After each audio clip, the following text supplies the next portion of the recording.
Hello students, good afternoon. Today I'm going to start a new chapter from the book Moments. The chapter name is Iswan the Storyteller. यहाँ पर देखिए, look at the chapter now. Here are two characters in chapter. One is Iswan, the other one is Mahendra. तो short में बता देता हूँ पहले। महेंद्र क्या है, एक सुपरवाइज़र है जो कि दूसरों के काम पर नज़र रखता है, ऐसा सुपरवाइज़र। और इस वार्न क्या है, उसका एक कुक है जो कि उसकी देख रेख, उसके लिए खाना बनाता है, उसकी देख रेख करता है। तो देखते हैं लेसन में क्या है, आगे देखते हैं। स्टोरी टेलर है इस बार, तो उसी के बारे में डिस्कस करेंगे। The story was narrated to Ganesh by a young man. ये जो कहानी है नरेट की गई, नरेट का मतलब होता है give a detail account of, किसी का डिटेल में अकाउंट बताना, किसी के बारे में जानकारी देना, नरेट करना होता है, यानी कि डिस्क्राइब करना। तो ये डिस्क्राइब की गई ये जो स्टोरी है गणेश को बताएगी, किसके द्वारा, यंग मैन के द्वारा, जिसका नाम क्या है, महेंद्र, जिसका नाम महेंद्र है। He was a junior supervisor, वो जूनियर सुपरवाइज़र था इन अ फर्म। फर्म कंपनी या बिजनेस कहलाता है। तो एक फर्म के अंदर सुपरवाइज़र था वो junior, which offered on higher supervisors, जो कि यहाँ पर अपने हायर करके सुपरवाइजर्स रखते थे at various types of construction sites.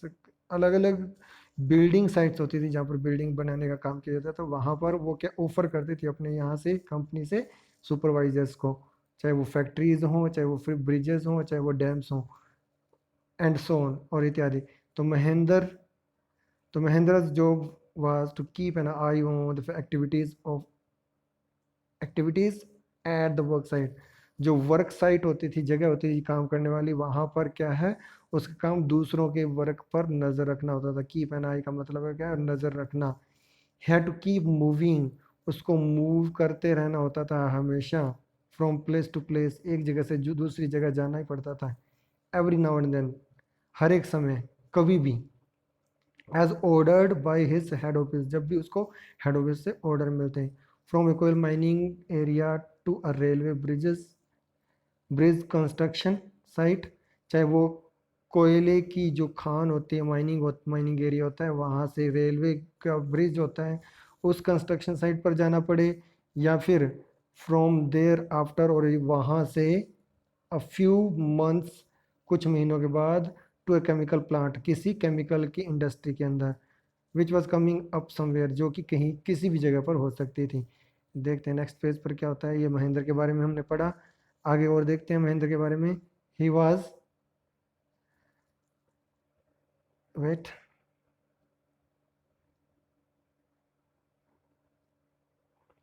क्या था, ही वॉज अ बैचलर, वो बैचलर था। बैचलर आप समझते हो कि विदाउट मैरिज जो व्यक्ति होता है, अनमैरिड व्यक्ति, उसको बैचलर कहते हैं। तो वो बैचलर था। हिज नीड्स वर सिंपल, उसकी आवश्यकताएं बिल्कुल सिंपल थी। And he was able to adjust himself, वो एबल था एडजस्ट करने में अपने आप को, to all kinds of odd condition, सभी प्रकार की परिस्थितियों के अंदर, स्थितियों के अंदर। Whether it was an ill equipped circuit house, चाहे ये क्या है, कम सुविधाओं वाला, इल इक्विप्ड का मतलब होता है लेक ऑफ फैसिलिटीज, चाहे वो कम सुविधाओं वाला सर्किट हाउस। सर्किट हाउस होता है ऐसा गेस्ट हाउस जहाँ पर बिजनेस से संबंधित गवर्नमेंट एम्प्लॉयज़ को रखा जाता है। अ सर्किट हाउस या गेस्ट हाउस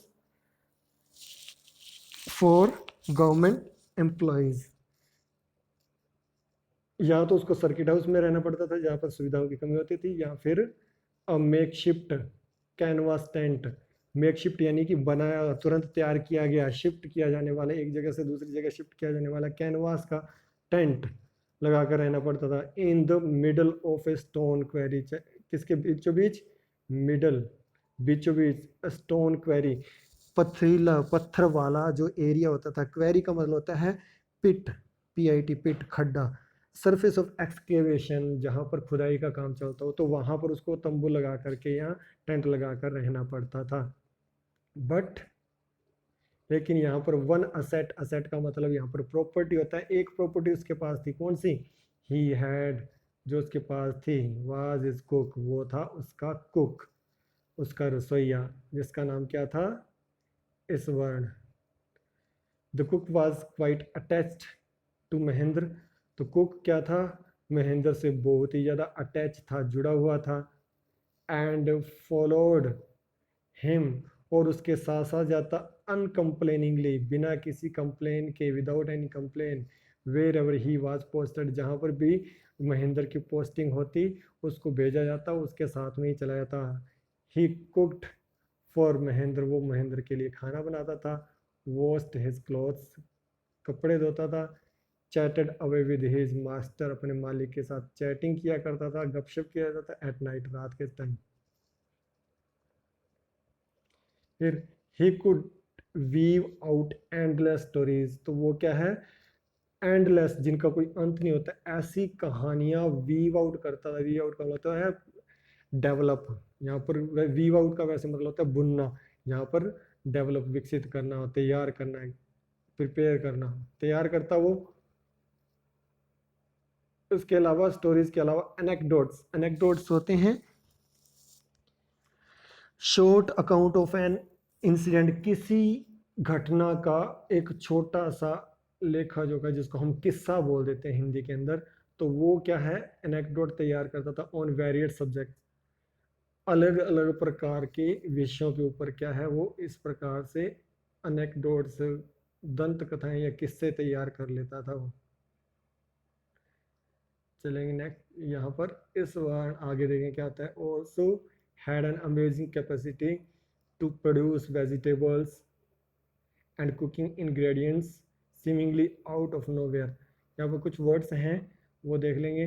इस वाण को क्या थी? हैड एन अमेजिंग कैपेसिटी, उसकी एक अमेजिंग कैपेसिटी थी, क्षमता थी, उसकी कैपेसिटी थी, एबिलिटी थी, आप कह सकते हो, क्या करने की? टू प्रोड्यूस, प्रोड्यूस करने की, वेजिटेबल्स, सब्जियां, एंड कुकिंग, और पकाने के लिए जो इंग्रेडिएंट्स यूज होते हैं, इंग्रेडिएंट्स क्या होते हैं मैं आपको बता दूं, कंपोनेंट्स ऑफ मिक्सचर और कंपाउंड, अलग अलग कंपाउंड के या मिक्सचर के जो कंपोनेंट्स होते हैं, जो कि अलग अलग, जैसे कि खाने के लिए इंग्रेडिएंट्स वो होंगे जो खाने सब्जी वगैरह बनाने के अंदर जो जो वस्तुएं, थिंग्स यूज की जाती हैं, उनको इंग्रेडिएंट्स बोल दिया गया है। सीमिंगली, सीमिंगली का अर्थ होता है ऑब्वियसली या अपारेंटली, स्पष्ट रूप से, क्लियरली भी कह सकते हो आप। तो वो स्पष्ट रूप से, आउट ऑफ नोवेयर, पता नहीं कहाँ से वो इस प्रकार की इंग्रेडिएंट्स पैदा कर लेता है। In the middle of A desolate landscape, कहाँ पर? बिल्कुल मिडल में, डेसोलेट होता है नीरस, जहाँ पर कोई भी व्यक्ति नहीं होता, सुनसान इलाका होता है, उसको बैरन भी बोलते हैं। तो बैरन लैंडस्केप जगह से क्या है वो इस प्रकार की सब्जियां वगैरह तैयार कर लेता है। विद नो शॉप्स, जहाँ पर कोई भी शॉप नहीं होती। विजिबल फॉर माइल्स अराउंड, क्या visible? That can be seen, visible होते हैं जो कि दिखाई देती है। नो शॉप्स विजिबल, जहाँ पर कोई भी दुकान दिखाई नहीं देती थी। फॉर माइल्स अराउंड, मीलों तक, दूर तक, इधर उधर दिखाई नहीं देती थी। आगे पढ़ेंगे तो यहाँ से देखते हैं, he would miraculously Kanjar up the most delicious dishes, तो वो क्या है? मिराकुलसली, विद अ मिराकल, चमत्कार के साथ। कंजर अप, कंजर अप का मतलब होता है सामने प्रकट करना, प्रोड्यूस करना, या मैं कह लूँ कंजर अप का वैसे कंजर वर्ड मैजिशियंस के लिए यूज किया जाता है।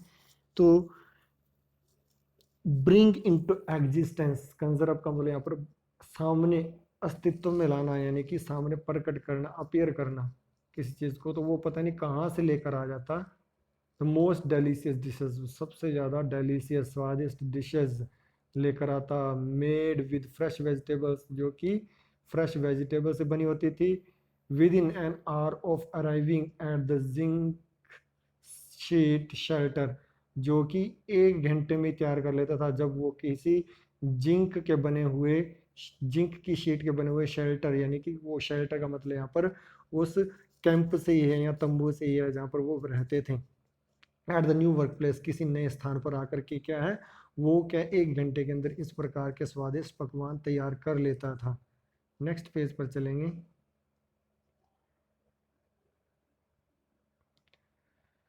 अब देखिए, अब महेंद्र के बारे में, Mahendra would be up early in the morning, तो महेंद्र क्या सुबह जल्दी उठता, and leave for work after breakfast, breakfast करने के बाद में अपने काम पर चले जाता, carrying some prepared food with him, अपने साथ क्या बनाया हुआ भोजन ले जाता। मीन वाइल इसी बीच Iswaran would tidy up the shed, tidy up का मतलब होता है मैनेज करना, क्लीन, टू क्लीन, साफ सफाई करना, और उसको क्या है बिल्कुल साफ सुथरा मैनेज करके रखना, टाइडी अप करता द शेड, उस कैंप को।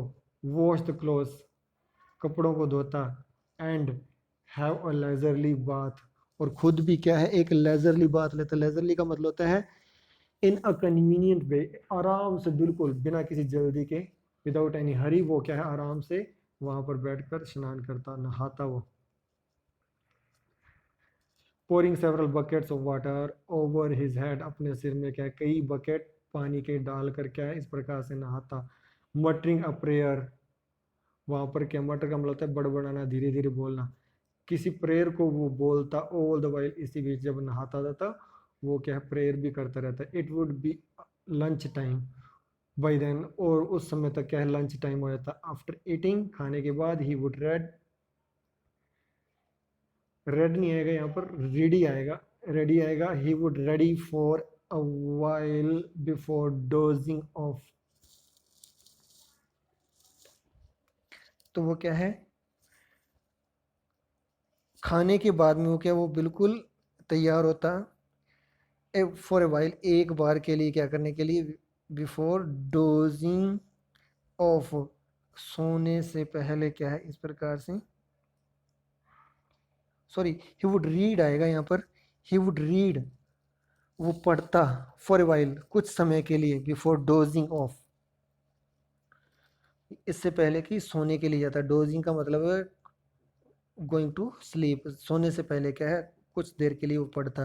The book was usually some popular Tamil thriller, तो ये बुक क्या होती थी, कोई पॉपुलर, फेमस जिसको कहते हैं तमिल भाषा की लैंग्वेज की थ्रिलर होती थी। थ्रिलर होती है फुल ऑफ सस्पेंशन, सस्पेंशन, इसके अंदर सस्पेंस होता है, इस प्रकार की कहानियों से संबंधित जो बुक होगी उसको क्या है थ्रिलर कहा जाता है। तो उस थ्रिलर, वो पढ़ता उस बुक को, running to hundreds of pages, और ऐसी बुक जो होती थी उसके हंड्रेड, कई सैकड़ों, कई हंड्रेड पेज होते थे। इट्स इमेजिनेटिव डिस्क्रिप्शन, और इसका जो कल्पना से परिपूर्ण, फुल ऑफ फैंसी जिसको कहते हैं, डिस्क्रिप्शन जो वर्णन होता था, एंड नरेटिव, और उसका नरेशन होता था। नरेटिव उसी के लिए होता है, नरेटिव होता है डिटेल अकाउंट, डिटेल्ड अकाउंट होता है। वो क्या कर देता फ्लावरिशेस, वो क्या कर देता फ्लावरिशेस, फ्लावरिशेस का मतलब होता है इफेक्टिव वे, तैयार करता था, या कह सकते हो आप an ornamental embellishment in writing, जो राइटिंग के अंदर क्या है सजावटी, यानी कि सजावटी रूप से तैयार किया था, यानी कि उसके अंदर ऐसे ऐसे वर्ड्स का यूज किया था जो कि बहुत ही ज़्यादा अट्रैक्टिंग होते हैं, आकर्षक होते हैं, तो उनसे परिपूर्ण होती थी वो किताबें। वुड होल्ड इस वर्ण इंथ्राल, तो वो क्या कर देती इस वर्ण को क्या है बिल्कुल इंथ्राल, रोमांच में ले जाती, या आप कह सकते हो बांधे रखती, इन बॉन्डेज रखती, या उसको क्या है बिल्कुल क्या करती अट्रैक्ट करती वो, या हिप्नोटाइज कह सकते हो आप, you can use best word hypnotize, उसको हिप्नोटाइज कर लेती थी वो किताबें। अब देखेंगे आगे, his own description were greatly influenced by the Tamil authors, उसके खुद के डिस्क्रिप्शंस होते थे, खुद खुद के जो वर्णन होते थे वो बहुत ही ज़्यादा इन्फ्लुएंस होते थे, अफेक्टेड होते थे, किनसे, तमिल भाषा के, तमिल लेखक जो होते थे, ऑथर्स होते हैं राइटर, ही रेड, जिनको वो पढ़ता था उनसे संबंधित होते थे। When he was narrating even the smallest of incidents, जब वो किसी छोटी से छोटी घटना को नरेट कर रहा था या उसके बारे में बता रहा था, he would try to work in suspense, तो वो कोशिश करता वहाँ पर भी सस्पेंस क्रिएट करने की कोशिश करता, यानी कि एक सस्पेंस आप समझते हो, मूवीज वगैरह के अंदर देखा है, जिसके अंदर आपको पता नहीं, लास्ट तक पता नहीं चल पाता कि एक्चुअल में क्या है, एंड क्या होगा इस कहानी का। और उसके बाद में क्या करता है, एंड अ सरप्राइज एंडिंग, और उसकी जो एंडिंग होती थी, अंत होता था, वो काफ़ी सरप्राइजिंग होता था, हैरानी से परिपूर्ण होता था। इनटू द अकाउंट उससे संबंधित बहुत ही हैरानी से भरा होता था, सरप्राइजिंग होता था। फॉर एग्जाम्पल, यहाँ पर एग्जाम्पल दिया गया, instead of saying that he had come across N uprooted tree, तो बजाय कहने की कि ही हैड कम अक्रॉस का मतलब होता है मीट, मिलना, भेंट होना, कि वो सामना हुआ उसका किसी अपरूटेड ट्री, किसी उखड़े हुए जिसकी जड़ें ऊपर होती हैं, ऐसा उखड़े हुए पेड़ से भेंट हुई। यह कहने की बजाय, ऑन द हाईवे, हाईवे के ऊपर, यह कहने की बजाय वो क्या कहता, ही वुड से, वो कहेगा, क्या कहेगा, विद आईब्रोज सुटेबली आर्क्ड, आईब्रोज थी वो सुटेबली आर्क्ड थी। सुटेबली का उपयोग था अप्रोप्रिएटली। आर्क का मतलब आपने पता ही, आपको मैथ के अंदर पढ़ा है आर्क क्या होते हैं। तो उसकी आईब्रोज, आंख के ऊपर ये जो बोए हैं, ब्रोज हैं, वो आर्क की आकृति की थी, इस प्रकार से सही ढंग से आर्क बना हुआ था उनका। एंड हैंड्स, हाथ, हेल्ड आउट, बाहर की तरफ निकले हुए, स्ट्रेच हुए थे, इन ए ड्रामेटिक जेस्चर, एक dramatic, full of drama gesture होते हैं, बॉडी एक्सप्रेशन होते हैं, हाथों और पैरों के मूवमेंट से हम क्या किसी चीज़ को समझाने की कोशिश करते हैं तो उसको जेस्चर बोला जाता है। तो ड्रामेटिक जेस्चर के साथ क्या है, उसके हाथ बाहर निकले हुए थे। तो रोड वाज डेजर्टेड, रोड थी वो बिल्कुल डेजर्टेड थी, डेजर्ट का मतलब होता है डेसोलेट, सुनसान थी। And I was all alone, मैं बिल्कुल अकेला था। सडनली, अचानक, आई स्पॉटेड, मैंने देखा ध्यान से, क्या, something that looked like an enormous बशी बीस्ट, मैंने कुछ ऐसी चीज़ देखी जो बिल्कुल क्या, एक बहुत ही इनॉर्मस का मतलब होता है बिल्कुल बहुत ही बड़ा, मैमूथ कह सकते हो, और आप very big, enormous, very big बशी, झाड़ीदार, बीस्ट, झाड़ी की तरह दिखाई देने वाला एक बीस्ट, जानवर दिखाई दिया। लाइंग, कहाँ पर, लाइंग, लेटा हुआ। स्प्राल्ड, स्ट्रेच, स्प्राल्ड का मतलब था बिल्कुल स्ट्रेच, फैल कर, फैल कर लेटा हुआ था। अक्रॉस द रोड, सड़क के ऊपर। I was half inclined to turn, तो मेरा लगभग, इंक्लाइन का मतलब होता है इंटेंडेड, इरादा होना, तो मेरा लगभग कम ही इरादा था टर्न, मुड़ने का, एंड गो बैक, वापस जाने का। बट, लेकिन, एज आई केम क्लोजर, वो कहते जैसे मैं पास में आया, ऐसा मैंने देखा, that it was a fallen tree, यह एक गिरा हुआ पेड़ था। With its dry branches spread out, इसकी सूखी टहनियाँ बाहर की तरफ निकली हुई थी। महेंद्र वुड स्ट्रेच हिमसेल्फ, तो जब वो कहानी को सुन रहा था उसकी बात को, तो क्या, महेंद्र अपने आप को, स्ट्रेच हिमसेल्फ, अपने आप को क्या है, अंगड़ाई देता। स्ट्रेच का मतलब होता है ना, जैसे नींद के बाद, जागने के बाद अंगड़ाई लेते हैं, तो वो स्ट्रेचिंग होता है। तो हिमसेल्फ बैक, पीछे की तरफ अपने आप को क्या, स्ट्रेच कर लेता। इन इज कैनवास चेयर, अपनी कैनवास की चेयर के ऊपर। And listen to Iswaran's tales uncritically, और स्वान की जो टेल्स, टेल्स का मतलब स्टोरीज हैं, अनक्रिटिकली, विदाउट एनी क्रिटिसिज्म, और विदाउट एनी डिसअप्रूवल, बिना किसी डिसअप्रूवल के उसकी कहानी को वो सुनता रहता। नेक्स्ट पेज पर चलेंगे। अब राइटर कहता है, the place I come from is famous for timber, वो कहता है जो स्थान, जिस स्थान से मैं आया हूँ, वो कहानी शुरू करता है अब इस बार अपनी, वो बताता है कि जिस स्थान से मैं आया हूँ वो का स्थान किस के लिए फेमस है, पॉपुलर है, टिम्बर के लिए। टिम्बर क्या होता है, wood that is use to make building material, building का मटेरियल बनाने के लिए जो लकड़ी यूज किए थे उसको टिम्बर कहते हैं। तो वो कहते हैं कि मैं उस स्थान से आया हूँ, इस्वान वुड बिगिन, तो इस्वान अपनी कहानी शुरू करता। There is richly wooded forest, वो कहता है वहाँ पर क्या है, बहुत ही ज़्यादा रिचली, रिच धन होता है, और रिचली घनी वुडेड लकड़ियों वाले फॉरेस्ट जंगल हैं और ऑल अराउंड चारों तरफ। द लोग्स जो होते हैं, जो स्टेम होते हैं, थिक स्टेम होते हैं, उनको लोग्स बोला जाता है। आर होल्ड होल्ड का मतलब होता है ड्रा, खींचा जाना, घसीटा जाना। ऑन द लोरीज, उनको लोरीज के ऊपर घसीट कर ले जाता था बाई एलिफेंट्स, किनके द्वारा? एलिफेंट्स के द्वारा। दे आर ह्यूज, अब एलिफेंट्स के बारे में बताता है कि वो क्या हैं? They are huge well fed beast, वो बहुत ही बड़े वेल फेड, अच्छी तरह से भोजन जिनको खिलाया जाता है, ऐसे जानवर हैं। व्हेन दे टर्न वाइल्ड, और जब वो जंगली हिंसक हो जाते हैं, वाइल्ड का मतलब यहाँ पर क्या है? हिंसक होना, गोइंग मैड आप कह सकते हो कि जब वो मैड हो जाते हैं। इवन द मोस्ट एक्सपीरियंस्ड महावत, यहाँ तक कि सबसे ज़्यादा एक्सपीरियंस्ड महावत जो होता है, महावत होता है a person who control elephants, जो व्यक्ति एलिफेंट को कंट्रोल करता है उसको महावत कहते हैं। कि वो व्यक्ति भी जो जिसको बहुत ज़्यादा एक्सपीरियंस होता है वो भी क्या नहीं कर पाता? Is not able to control them, उनको कंट्रोल करने में सक्षम नहीं हो पाता, वो भी एबल, उसके अंदर भी एबिलिटी नहीं रहती तो अगर वो मैड हो जाए तो। आफ्टर दिस प्रोलोग्यू, और इस प्रोलोग्यू के बाद में, प्रोलोग्यू होता है, ध्यान से देखिए बहुत ही इंपॉर्टेंट वर्ड है। प्रोलोग्यू का मतलब होता है an introduction to a play और राइटिंग वर्क और अ स्टोरी। किसी भी स्टोरी का, किसी भी प्ले का, किसी नाटक का जो इंट्रोडक्शन पार्ट होता है उसको प्रोलोग कहा जाता है।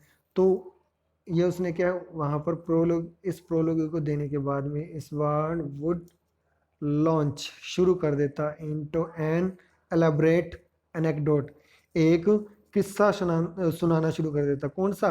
Elaborate, very descriptive, full of description, या डिटेल स्टडी जो होती है, डिटेल होता है, या कह सकते हो आप मोर कम्प्लेक्स। तो एलेबरेट का मतलब मोर कम्प्लेक्स, बहुत ही ज़्यादा कम्प्लेक्स, जटिल या मुश्किल सा किस्सा सुनाना शुरू कर देता है। इन्वॉल्विंग एन एलिफेंट, अब उसने पहले कोई बात की और उसी से संबंधित, उस एलिफेंट से संबंधित जो कि शामिल किया, उसको इन्वॉल्व किया एलिफेंट को, और उसी से संबंधित उसने क्या है? एक किस्सा सुनाना शुरू कर दिया। इसी में आगे देखेंगे। वन डे, एक दिन क्या हुआ? टस्कर, टस्कर एलिफेंट के लिए यूज किया जाता है। एलिफेंट या एक और जो वाइल्ड बोर होते हैं, जंगली सुअर जिनको कहा जाता है, उनको भी कहते हैं, जिनके क्या है? बाहर दांत निकले होते हैं, बड़े दांत जो होते हैं, दो आइवरी जो होते हैं, तो उनको टस्कर कहा जाता है। तो एक ऐसी प्रकार का हाथी escaped from the timber yard, वो उस जगह से भाग कर निकल आया जहाँ पर लकड़ियों को, बिल्डिंग्स के लिए लकड़ियां वगैरह काट कर रखी जाती थी। And began to roam about, और उसने इधर उधर घूमना शुरू कर दिया। रोम अबाउट, इधर उधर घूमना। स्टैम्पिंग ऑन बशेज, झाड़ियों को कुचलना, स्टैम्प का मतलब पैर रखना, कुचलना, कुचलना शुरू कर दिया। Tearing tearing up wild creepers, और वहां पर कुछ क्रीपर्स थी। क्रीपर्स एक प्रकार की बेल होती हैं, तो उनको तोड़ना फाड़ना शुरू कर दिया। And breaking branches at will, और अपनी इच्छा के अनुसार उसने क्या? टहनियों को भी तोड़ना शुरू कर दिया पेड़ों की, यू नो। और अब वो कहता है महेंद्र से, यू नो सर, क्या आप जानते हैं हाउ एन एलिफेंट बिहेव्स, कि एक एलिफेंट कैसे बिहेव करता है? वैट इट गोज मैड, जब ये पागल हो जाए तो, मैड हो जाए तो। This one would get so caught up, वो बहुत ही ज़्यादा अपने आप को क्या है? कोट अप, आप कह सकते हो इतना ज़्यादा वो फील के साथ है, या अपने आप को क्या है? उसने क्या फुली एब्जॉर्ब कर लिया है इन द एक्साइटमेंट, उस एक्साइटमेंट के अंदर ऑफ हिज ओन स्टोरी, अपनी खुद की स्टोरी के अंदर पूर्ण रूप से वो क्या है? डूब चुका है, कोटअप हो चुका है, पकड़ा जा चुका है, या एब्जॉर्ब हो चुका है। कोटअप का मतलब यहाँ पर एब्जॉर्ब्ड है, ABSORBED, absorbed. That he would get up, की कहानी बताते बताते इतना ज़्यादा वो खो जाता उसके अंदर कि वो ही वुड गेट अप, वो उठता फ्रॉम द फ्लोर, धरती से।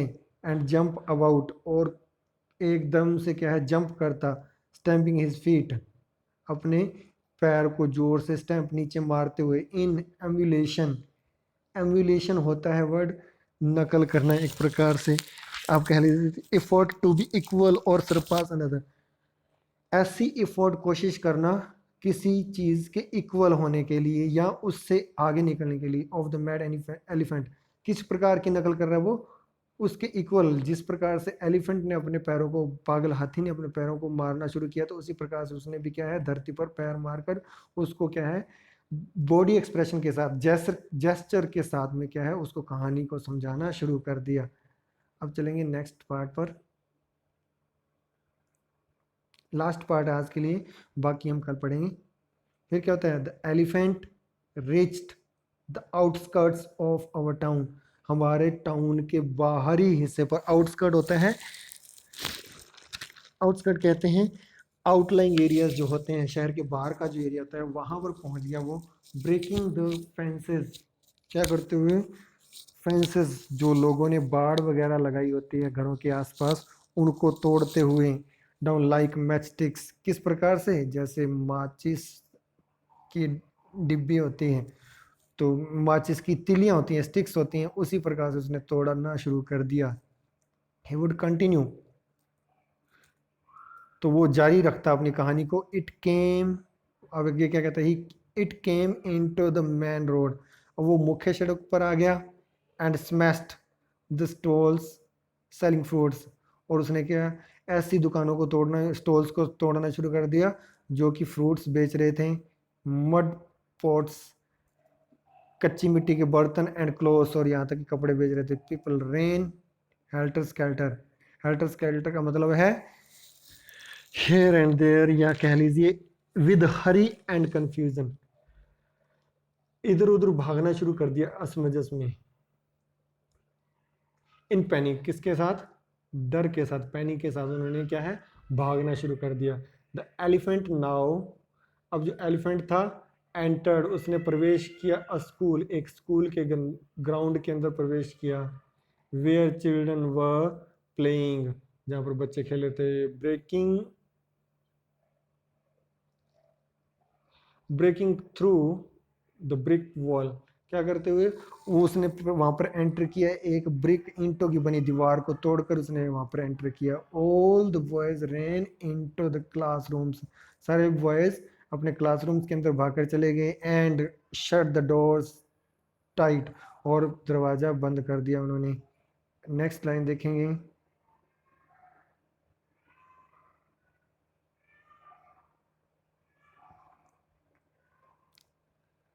द बीस्ट ग्रंटेड, तो वो हाथी जोर से गुर्राया, ग्रंट का मतलब है make a sound of roaring, एक प्रकार से रोर करने का है, यहाँ जिस प्रकार से हाथी बोलता है छिंगाड़ता है तो उसने क्या है जोर से आवाज की, and wandered about pulling out the football goal post, और इधर उधर घूमना, वांडर अबाउट का मतलब होता है रोमिंग, का मतलब होता है रोम, इधर उधर घूमना शुरू कर दिया, पुलिंग उखाड़ दिया, out the football goal post, football के लिए जो गोल करने के लिए पोस्ट खंभे होते हैं उनको भी उखाड़ दिया, tear down the tearing down the volleyball net, volleyball का जो नेट था जाल तो उसको भी उसने क्या कर दिया फाड़ दिया, किकिंग, पैर मारते हुए, एंड फ्लैटनिंग द ड्रम, और जो वहां पर ड्रम रखा हुआ था उसको भी पहले तो किक किया उसके बाद में उसको फ्लैट कर दिया यानी कि चपटा कर दिया, केप्ट फॉर वाटर, जो पानी के लिए रखे हुए थे ड्रम उनको, एंड अपरूटिंग द श्रब्स, और वहां पर जो झाड़ियां वगैरह लगा रही थी फूलों की उनको भी क्या है जड़ से उखाड़ दिया। मीन वाइल, इसी बीच में all the teachers had climbed up to the terrace, सारे के सारे टीचर टेरेस पर चढ़ गए। टेरेस क्या है आप कह सकते हो एक प्रकार से छत के लिए यूज किया गया है,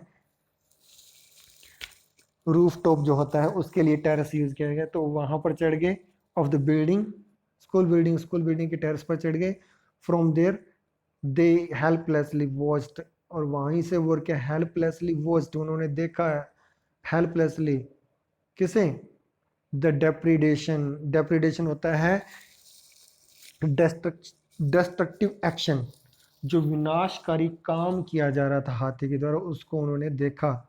देर वॉज नॉट ए सोल, वहां पर एक भी सोल नहीं थी, सोल आत्मा यहाँ पर पर्सन के लिए यूज किया गया है, किसी भी इंसान के लिए यूज किया गया है। सोल नहीं थी below on ground, on the ground, धरती के ऊपर कोई भी व्यक्ति नहीं था। द स्ट्रीट्स वर एम्प्टी, गलियां एम्प्टी हो चुकी थी, खाली हो चुकी थी। एज इफ मानो कि द इनहेबिटेंट्स, इनहेबिटेंट्स होते हैं the residents of that area, उस एरिया के रहने वाले लोग, इनहेबिटेंट्स निवासी जो थे वहाँ के, ऑफ द एंटायर टाउन, पूरे कस्बे के, हैड सडनली डिसअपियर्ड, वो सारे के सारे क्या है अचानक ही गायब हो चुके थे, यानी कि अपने घरों में बंद हो चुके थे। आज के लिए इतना ही चैप्टर पढ़ेंगे, बाकी का चैप्टर है जो हम कल पढ़ेंगे। इतना हिस्सा आज आप ढंग से लर्न करो। इसके कुछ वर्ड मीनिंग्स है वो आपको मैं फोटो क्लिक करके नेक्स्ट आपको इस वीडियो के साथ में ही बाद में भेज दूंगा। That's all for today. This is the first part of your chapter Iswan the storyteller. Thank you very much.